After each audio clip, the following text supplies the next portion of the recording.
Welcome to another edition of Journey of Hope. Thrilling stories of people that have been impacted by the healing ministry at Loma University Medical Center. We have an amazing story today of a man who died and lived to tell about it. The story about a friend of mine, Sam Chafin, who has been in the area for a number of years, worked here at the medical center and the university, and just has an amazing story to share.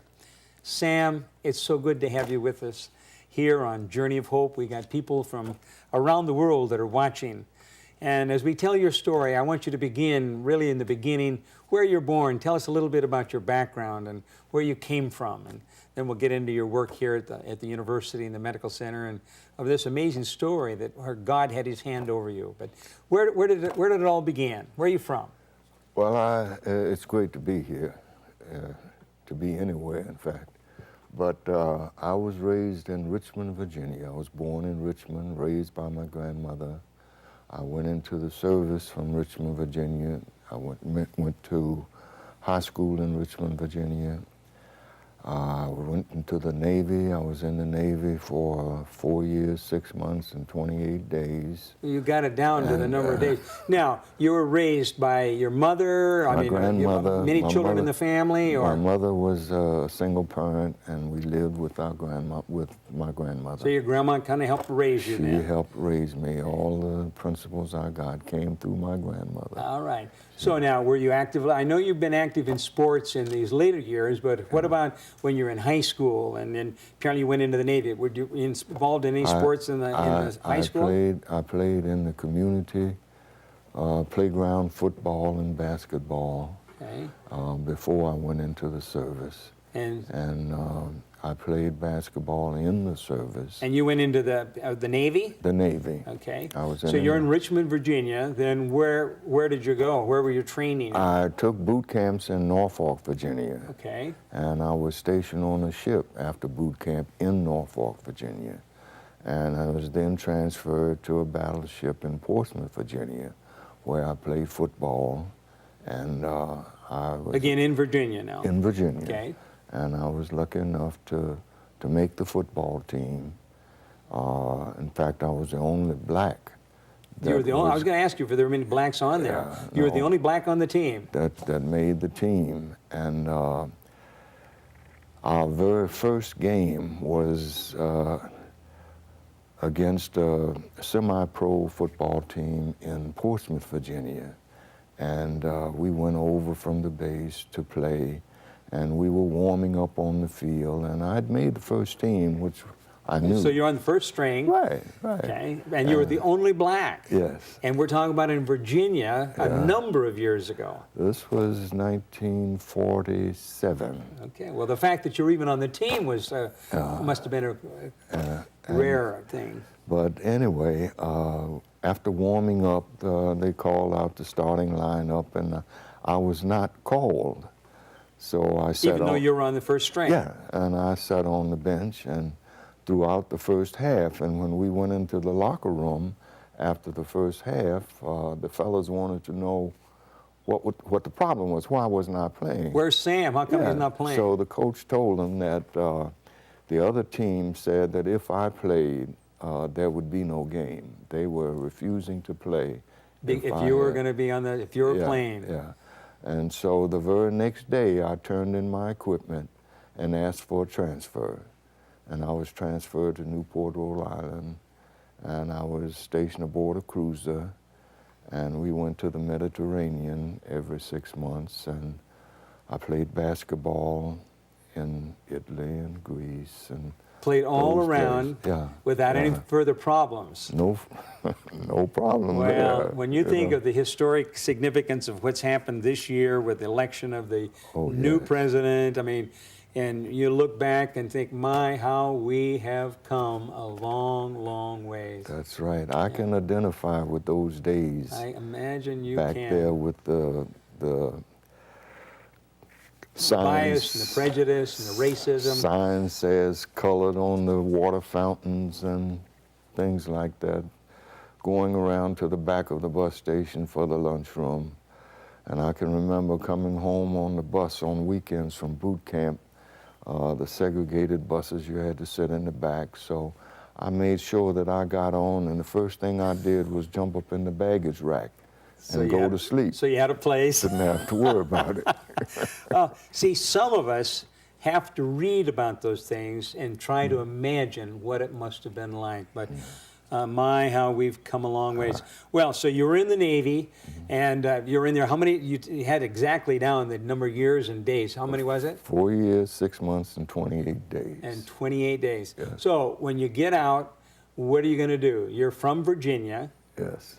Well, You've been traveling the world. I contracted bone spurs when I was in the Navy playing ball. Okay. And I was sent back to the States, to the hospital.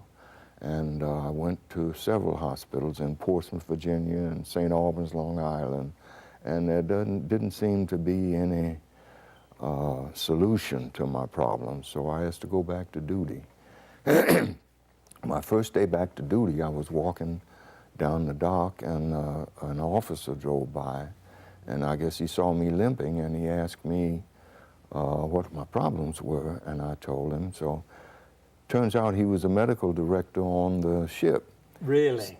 So he told me to come. Just happened to be driving by at the very time, okay? We were going back to the ship that morning.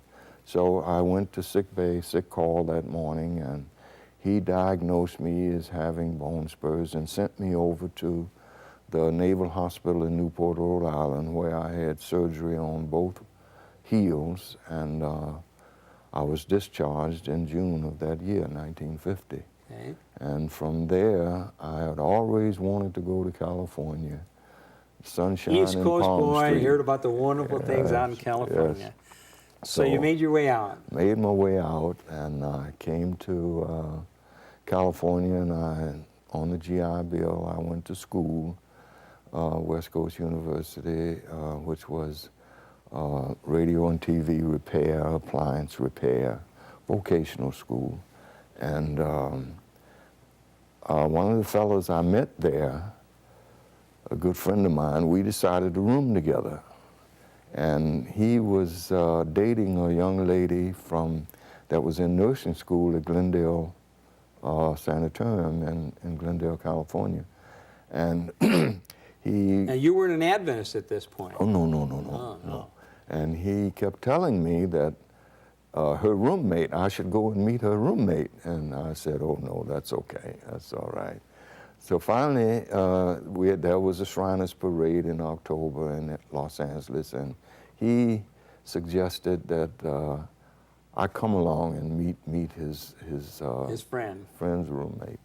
So I did, and I stood across the street in Pershing Square and watched the store where they were going to meet. You're going to kind of scout the land out. Yeah. Sure. And they never came out, so I went over, and when I went over, just as I walked at the door... You wanted to see her from a distance? Yeah. Sure. And I looked right up into their faces, and I couldn't hide. Turn around. So I met this young lady, and we went to the parade, and we went on several dates after that, and after 5 years, we got married. And I can remember... How many years ago was that? We got married in 1955. In 1955. So it's going on 54 years. Yeah. And I can remember going back to Columbus, Ohio, where she's originally from, and asking her father and mother for her hand in marriage. That was the thing done back then, you know. And I can remember them setting me in one spot and the both of them across from me. And every other And this is the first time you met them? Oh, yes. And they want to know about you? The first, they wanted to know what I was doing, what I intended to do, and every other sentence, her mother wanted to know, well, are you going to join the church? Have you joined the church? Are you planning to join the church? And I would answer, yes, ma'am, and we'd speak. A few minutes later, well, are you going to join the church? So she kept this up. Wants a commitment. So when I got back to California, I did take Bible studies for about a year. Sister Matthews would give me Bible studies. And a Bible worker. Bible worker, yes. And then I was baptized the year, I believe, before we got married, at the Wadsworth Church in Los Angeles. Dr. Ella Allison was the pastor then. And after then, we went along this journey of 54 years. That is wonderful, Sam. Well, now tell me about Emma, because Emma's education kind of had an impact upon you and some of the further developments, and you're getting involved here at the medical center. Emma went to Oakwood College at an early age. I think she was 13 or 14. She went to the academy there, and then she went into college there, and she graduated from college at Oakwood and went to Glendale Sanitarium to take the nursing program, and that's where I met her. And she graduated from the nursing program in, I think it was 1950. 51, and she worked at John Wesley Memorial Hospital there in the area for a while. Then she was called to work at, to be the director of nurses at Riverside Sanitarium, Adventist Sanitarium in Nashville, Tennessee. And so we went to Nashville, Tennessee, and we stayed there for 10 years. And she was in charge of the LVN nursing program there. And after I went back to school, I went to Tennessee State University. And when I graduated, I decided to go to graduate school, and I came to Loma Linda to go to graduate school in the School of Microbiology. And I finished there in 1978. And with a graduate degree. Graduate degree in microbiology. And Emma graduated the following year, I believe, and from the School of Public Health. She has a master's in public health. And she continued to work as a nurse in the Loma Linda University Medical Center. And towards retirement, she worked at the East Campus in rehabilitation unit down there, and she finally retired full-time. Well, you have had a long career here at Loma Linda and the university and the medical center. Why don't we just touch on a couple of the jobs that you've had? Well, I started working in the radioimmunoassay lab when I first was hired. Bob Loader was the administrative director, and Dr. Ron Hillock was the clinical chemist in chemistry. Dr. Willard was the medical director, and I worked in the radioimmunoassay lab for about 4 years. And after that, I was asked to be the chief technologist in chemistry. And I worked there for 15 years as the chief technologist until we moved down into the new lab in the South Wing in 1990. And concurrently, along with this, I was teaching in the school of... So you were one of the professors also? In the medical technologies. I started out as a clinical instructor and worked as the coordinator and the program director in the school at which I retired in 1997, I think. Now, Sam, I know that we've been talking, I know you've been married for many, many years, and I know the audience is wondering, well, man, that guy's got a long, long history. He's talking about back in the 40s. How old is Sam? Sam, you got a birthday coming up. How old are you going to be? 26th of January, excuse me, I will be 81 years old. You're going to be 81. Yes. My God has been good to yes, you. He has. Yes, He has. Well, you've had a long and very distinguished career here at both the university and the medical center. And I know that you've been involved in sports, because I've been involved in some of the proton tournaments around here. And I know that every year when it's time for the winners to stand up and receive their trophies. You and a group have been there year after year. So I know that you're also a golfer. I also know that you've been playing some racquetball. I want to take a look at some of the pictures here, and I'll let you lead us through them, and you talk to who the pictures are here. Let's see if we can spot some of these pictures. All right, here, you can take a look over here, Sam. That's my dear wife, Emma. Okay. That was taken recently. That was a recent picture. This is Emma and I in Hawaii. We love Hawaii. We went to Hawaii many, many times, and that was taken in Maui. Okay. This is a picture taken in Arizona, and that's our nuclear family. That's my wife, Emma. On the left is my eldest daughter, Cheryl. In the middle is Samuel Chafin II. We call him Butch. And on the right is my daughter, Dawn, who's a nurse in Arizona. My son is an MRI technologist, and my daughter, Cheryl, works for Riverside County in the comptroller's office. Okay, so right here in the area then. How many grandchildren do you have? We have 5 grandchildren. 5 grandchildren, Yes. okay. This is my eldest daughter, Cheryl, with her 2 children. That's my grandson, Tariq, on the left, and my granddaughter, Tammy, on the right. Okay. This is a picture of the Clinical Laboratory Advisory Committee meeting in, this one was taken in Richmond, California. The Clinical Laboratory Advisory Committee is a committee that discusses and writes regulations for laboratories in the state of California and also laboratory personnel. And I served on that committee for 8 years, 2 years of which I served as the chairman. And this picture was a picture of 4 of the past presidents, chairman of the committee. Yes. This is a trophy that was, a plaque rather, that was given to me when I retired. Okay. As program director from the School of Allied Health. And how old were you then? Oh, it's 1997. Oh my, so you're just a young man then. And this is Dr. Karen Nichols, who's a clinical chemist, but she's also the chief of laboratory field services for the state of California, okay. Department of Health.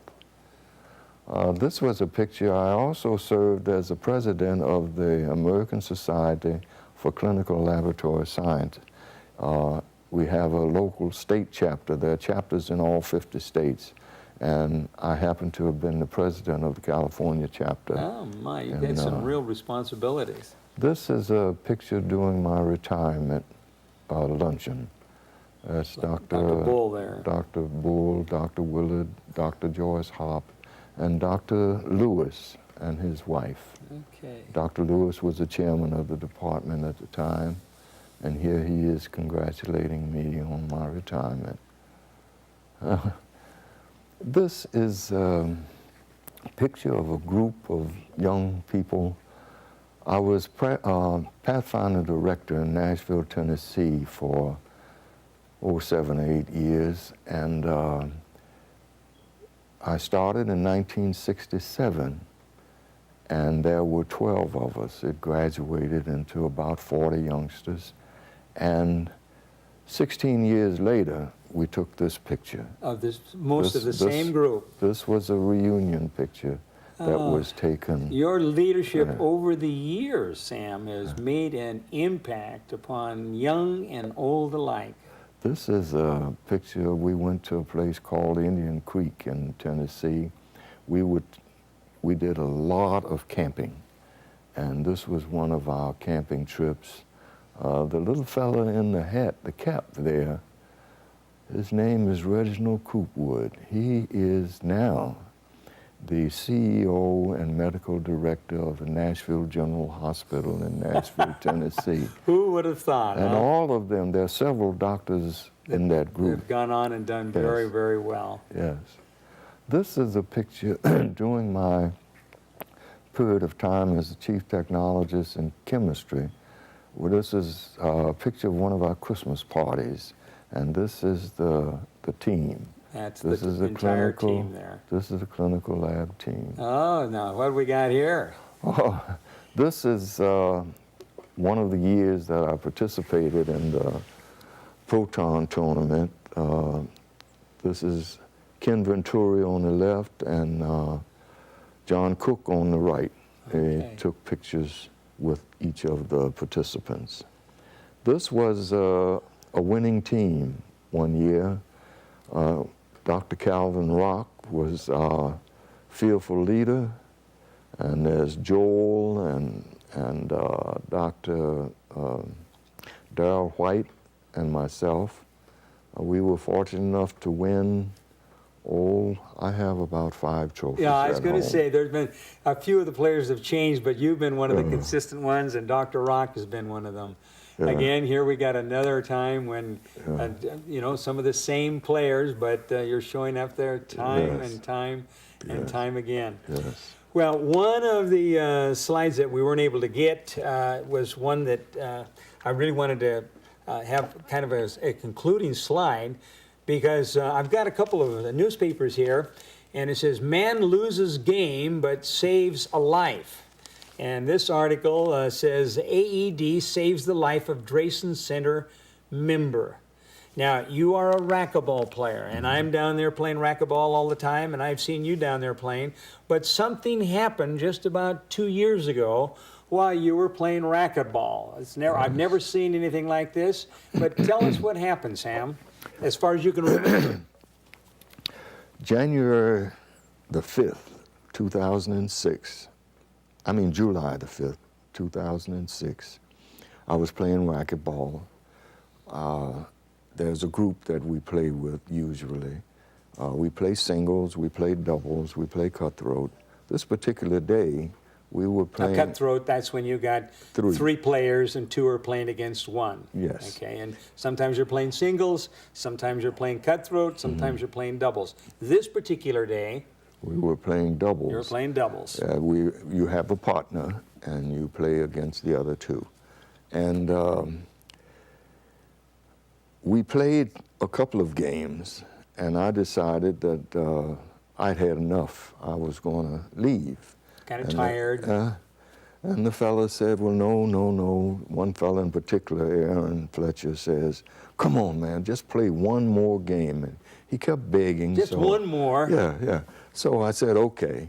So we go into the court, and we've been playing about maybe 4 minutes or so.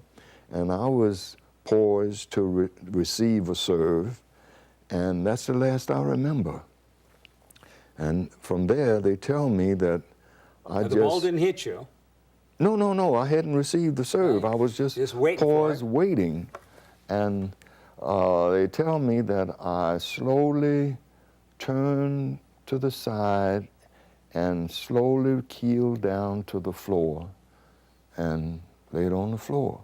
One of the fellows... Just kind of gradually, almost like in slow motion. Didn't just keel over, but slowly. I'm kind of trying to lay down. So then what happened? One of the fellows had just completed a CPR course, so I guess he felt that he would take the situation in hand. So he started to giving me chest compressions. So you'd had a heart attack? For a week, well, I guess. Yeah. And he tried mouth to mouth one time, but outside the court, looking on, was a fella who I'd never seen him before. He's not usually there. And he was an EMT, and he saw me go down, and he came into the court, I'm told, and asked the fellow who was giving me the compressions to go find the AED. And he began to bang on my chest. I mean, he really banging. I'm still sore from day to day now. I can still feel the soreness a little bit. But that's what brought me back, because he said when he went into the court, I did not have a pulse and I was not breathing. So that meant that I was... You really died. I was gone. Yeah. But he banged me so hard, I guess he got a rhythm back. And when the guy put the AED on me, Shocked you? it shocked me once and brought me back. And there was a nurse that usually plays with us in the next court, and her friend Ron ran and got her, and she came in and began to give me mouth to mouth, and they worked on me until the paramedics got there. And when the paramedics got, I didn't know it. Only thing I remember was something being over Putting the my mask face, over you, sure. and I couldn't breathe, and I kept saying, "Take that off my face, I can't breathe." And then I lost it again, and I woke up in the emergency room. Well, Sam, God has had his hand over you. Dory, I often play doubles when I'm playing racquetball, and Dory's often my racquetball partner, and I was absolutely shocked when I heard the story and realized that she was the one that had participated in that. Well, we're coming down to the end of our time here, but I want you to know, Sam, as we've listened to you, that God has had you on a journey. Yes, he You know, has. over all of these years, and I have good news for you. He's not through with you yet, obviously. You're a man that died and lived to tell about it. And I know that as I've gotten acquainted with you and I heard your story again here, that you've had an impact on countless lives. And I'm sure there are people now that are watching this program and they're thinking, you know, even as God watched over Sam, that he's going to watch over each one of them. Yes. Sam, thank you so much for joining us here on the program. Again, for those of you that are watching, God's got a plan for each one of our lives, and it's up to us to give him a chance. He'll open and close doors, and he will lead us step by step. Again, I am Lynn Martell with Journey of Hope and Loma Linda Medical Center. I want to thank you for joining us and see you this next week. God bless you.